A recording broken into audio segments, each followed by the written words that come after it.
Hey guys, Mike here. So today I'm here to talk to you about Ready or Not.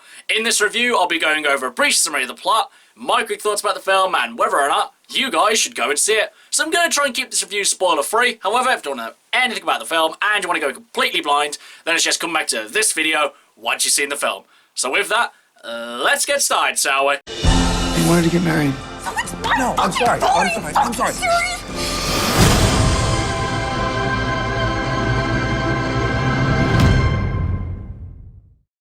So Ready or Not stars Samara Weaving as Grace. You may remember her from 3 Billboards Outside Ebbing, Missouri, and from Mayhem. In Ready or Not, Grace is just married into a super wealthy family. However, on the wedding night, her husband reveals to her that to be officially a part of the family, she has to take part in a little game. The game will be decided after a little ceremony where she draws a card and then it's decided what game she'll play. It could be checkers, it could be chess, it could even be Monopoly, it could be absolutely anything.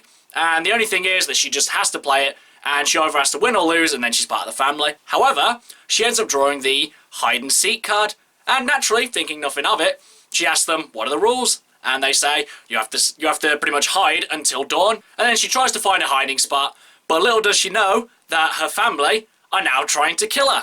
And so we have Ready or Not. Now going into this one, I had a basic idea of what the premise was going to be. Woman running away from her husband who's trying to kill her, but I didn't know that it was going to be his entire family who were trying to kill her. So, you know, that was a nice surprise. And I must say that Samara Weaving is actually really good in this movie. She isn't a typical damsel in distress, running and hiding for the whole movie.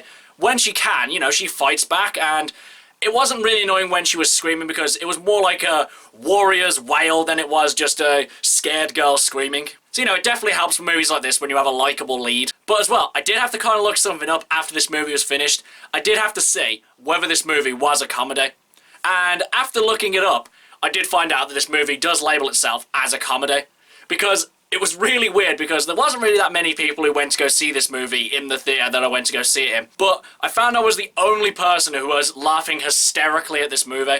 There was the odd chuckle from 1 or 2 people in the theatres, but I just found myself laughing really loud at this movie. And I was kind of like looking around thinking like, oh geez, am I just like some kind of psychopath laughing at this movie? But in all fairness, this movie is just so ridiculous that you just can't help but laugh at it. The gore and violence is really silly. The way people get killed in this is absolutely hysterical. And you know what? This is just quite a fun movie despite its subject matter. Because if it really wanted to, this movie could take itself completely seriously and be kind of like a Saw-like movie. But instead, this movie takes a bit more of a fun route and, you know, it's quite enjoyable. And it has a lot. And this movie, and as well, other than the violence, this movie has a lot of funny scenes just with them kind of panicking about trying to find her, or this one guy who's just looking up on his phone how to use a crossbow. Just little things like that made this movie really funny. But as well, I have to say, will this movie probably be remembered like a couple of months down the road?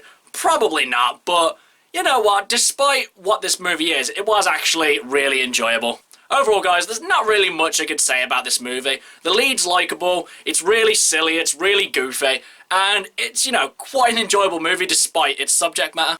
But now, as for whether or not you guys should go and see it, you know what, despite the praise I've been giving this movie, I don't think this is necessarily one that you should rush out to the cinemas to go see. Because this one doesn't necessarily have anything that's enhanced by being on a big screen.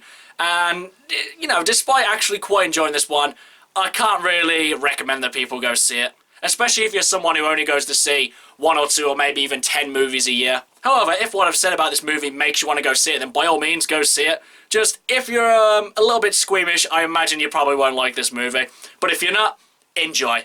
Okay guys, that's my review of Ready or Not. If you've seen it, what did you think about it? And what's your favourite horror survival movie? Whatever it is, drop it in the comments below. Until next time, I've been Michael. See ya!